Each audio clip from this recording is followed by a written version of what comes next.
To create a SharePoint list in PowerApps, follow these steps. Open PowerApps. Go to the PowerApps portal by navigating to PowerApps from your web browser. Select the environment. Choose the appropriate environment where you want to create the list. Create a SharePoint list. Click on the Data menu on the left sidebar, then select Tables. Click on Plus New Table to start creating a new list. Configure the table.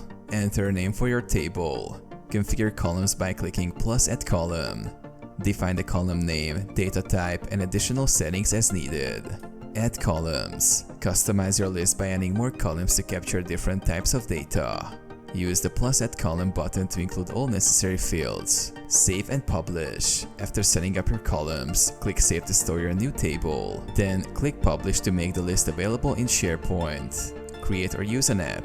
Once your SharePoint list is created, you can use PowerApps to create custom apps that interact with your list, providing a tailored user interface for data entry and management.